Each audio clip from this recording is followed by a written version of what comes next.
kjo nuk mund të ndodhi në këtë vend, sepse ky vend që është në ngjitje të vazhdueshme nuk e ka në asnjë mënyrë luksin të frenohet e jo më pastaj të ribjerë aty ku ishte. Çfarë është përveç se ndërhyrje brutale në territorin e pushteteve të tjera, pezullimi i ministrit nga një prokuror dhe gjykatës me vendim të një seance paraprake pa gjyq i pa ndodhur në historinë e botës. Çfarë është përveç se ndërhyrje gjymtuese në territorin e pushtetit legjislativ, përpjekja e një shoqate përfaqësuesish të gjyqësorit për të rritur pagat e veta me gjyq, që kur në historinë e Republikave me 3 pushtete, pushteti gjyqësor llogarit paga dhe përcakton politikat e pagave apo të taksave të një vendi. Çfarë është rasti më i fundit? Përveç se ndërhyrje në territorin e pushtetit legjislativ, vendimi i gjykatës kushtetuese për se si parlamenti ka vendosur të ndaj komisionet parlamentare. Hapu dhe, i thonë kësaj. Por shpresa është që kjo fazë të jetë kalimtare. Dhe kuturisjet e përsëritura jashtë kornizës kushtetuese dhe ligjore të përfaqësuesve të pushtetit pavarur gjyqësor të fashiten, sepse në të kundërt as do të kemi dot një gjyqësor jo vetëm të pavarur, po dhe domosdoshmërisht të paanshëm dhe profesional, po as do të kemi dot një shtet funksional, një administratë publike e cila t'jap më të mirën e vet për performancën e shtetit, pa pasur frikë të marrë vendime deri dhe për blerjen e letrës higjienike. Ky është fakt dhe është një nga mira faktet që mund t'jap, po e zgjodha enkas sepse është më tragjikomiku i zinxhirit kilometrik të fakteve të prodhuara nga frika. Po as do të kemi dot një sipërmarrje të lirë në punën e vet dhe larg qoftë deri dhe një konsumator të çliruar nga frika se mund të bjerë në sy. E përsëris, këto janë leksione që vendet e tjera i kanë nxjerrë me vonesa të caktuar. Ne nuk kemi luksin dhe Shqipëria nuk e ka luksin të vënohet për t'i nxjerrë këto mësime. Dhe këto rreziqe janë serioze, nuk janë imagjinare. Prandaj duhen marrë në konsiderat nga të gjithë sa nuk e kanë prekur palcën e zhvillimit ekonomik dhe social të vendit, siç ka ndodhur gjetk, kur antikorrupsioni është bërë një kur më e dëmshme se sa vetë smundja e korrupsionit. Dhe ka mira, në mos miliona, po mira, studime, libra, doktoratura për këtë temë. Por ndërkohë unë personalisht qëndroj me shpresë dhe me besim. Dhe përpiqem t'i ushqej me këtë shpresë shumë partizan të zhgënjur të reformës në drejtësi, sepse për i vërtetës gjithmonë më të shumta janë rastet e pajustifikueshme të brutalitetit, sa të pajustifikueshëm aq dhe të panevojshëm të prokurorëve, po edhe të gjyqtarëve. Këta të fundit për shembull kanë arritur maja që habisin edhe mbështetësit më të verbër anglisht folës të këtij qyteti të reformës në drejtësi dhe të gjyqtarëve prokurorëve, të cilët kur dëgjojnë që një gjykatës i thot prokurorit, rëndoje dorën, se e ke të lehtë akuzën, apo një tjetër gjykatës në apel i jep ankusit një dënim edhe më të rëndë se sa ai që kishte në shkallën e parë, këta kujtojnë anglisht folësit se këto janë bomba artizanale të propagandës qeveritare. Këto janë fakte. Fakte të tmerrshme. Por halli më i madh është se nuk ka asnjë reflektim të dukshëm në horizontin e pushtetit gjyqësor. Dhe këtë perceptim shqetësues ma përcon një fakt, për mua shumë domethënës, që kur unë ngre shqetësimet saj natyre, këshillat e prokurorisë dhe gjyqësorit, sipas rastit, më ngjeshin si pull poste mbi fjalët e mia, ca deklarata nervoze, si ato të njerëzve që një daull e dasme ju prish gjumin e drekës. Me ca thirrje bajate për aktorët politik që të mos i bëjnë presion drejtësisë, bla, bla, bla. Pavarësisht faktit që unë nuk jam aktorët politik, po jam kryeministri, i dal nga një votë popullore, që i dha Partisë Socialiste një shumicë të hatashme prej 83 mandatesh, ndërkohë që kjo parti nuk e ka një konkurrent në historinë botërore si faktori i qeverisës më mbështetës i pavarësisë drejtësisë dhe faktori më i heshtur politik ndaj fajeve dhe gafave të drejtësisë së pavarësuar, në thelb unë ngre probleme serioze me të cilat duhen të merren në fakt pikërisht hartuesit e atyre deklaratave të kota. Dhe para se të shkruajnë me kollajllëkun më të madh fjalën presion, është fjalë shumë e madhe fjala presion, për mbështetësin më të madh të pavarësisë tyre, që jam unë këtu personalisht, mirë është ta kujtojnë se ku ishin fshehur eksaktësisht kur Pararsi e ngrinte, puçiste dhe e ulte lavire prokurorën e përgjithshme. Ose nëse ju vjen zor ta kujtojnë se ku mund të jenë fshehur, apo aq më keq ju vetëm mendja ta quajnë të panevojshëm për kujtesën e tyre këtë detaj se helbete iku ajo kohë dhe tani po hym në Europë, letë mos e harrojnë se tani, sot, në këtë kohë,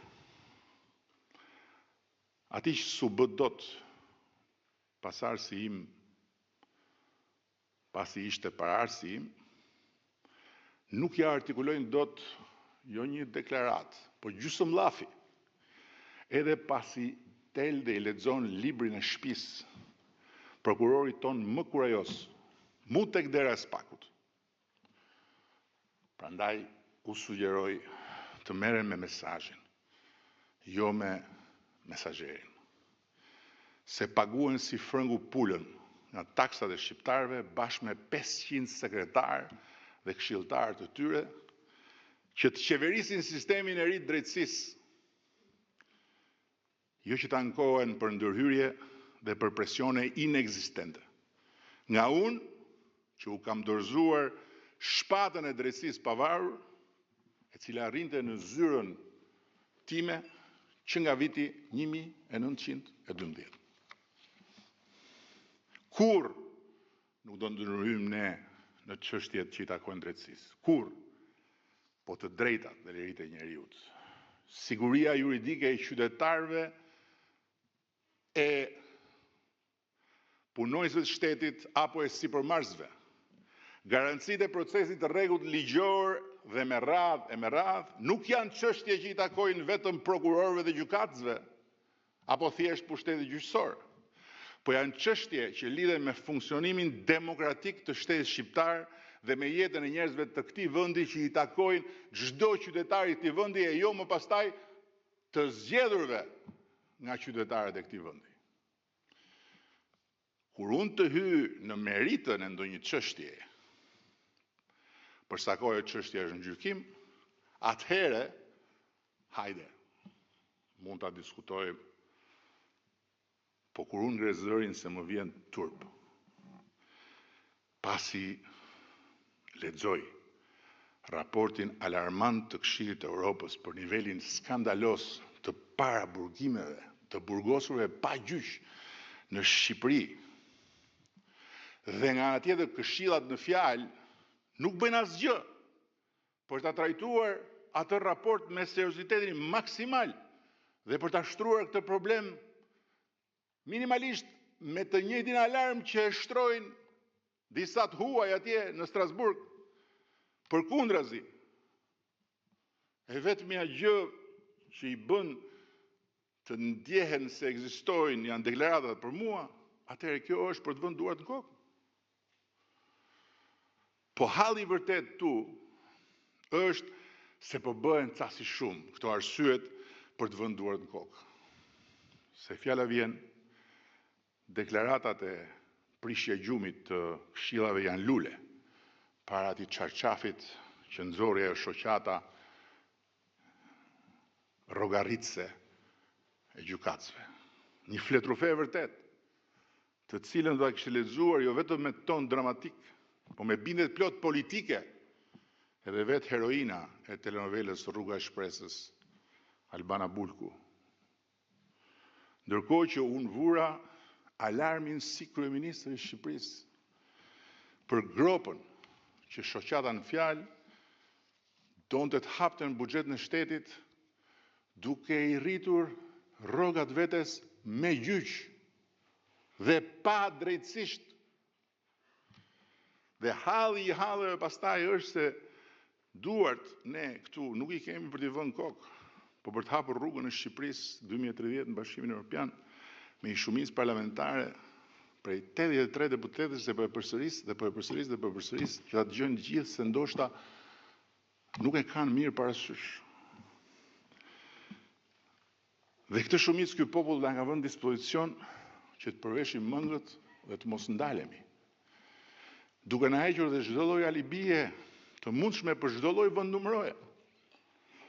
Prandaj ka shumë rëndësi që njerëzit e sistemit të drejtësisë jo vetëm ta kryejnë punën e tyre të patrazuar, gjë për të cilën mbështetja jon s'ka munguar dhe s'do mungoj asnjëherë, të paktën derisa unë t'jam këtu në krye të kësaj shumice, por edhe të përpiqen t'i marrin shqetësimet e shprehura publikisht nga ana ime si shqetësime në interes të shtetit,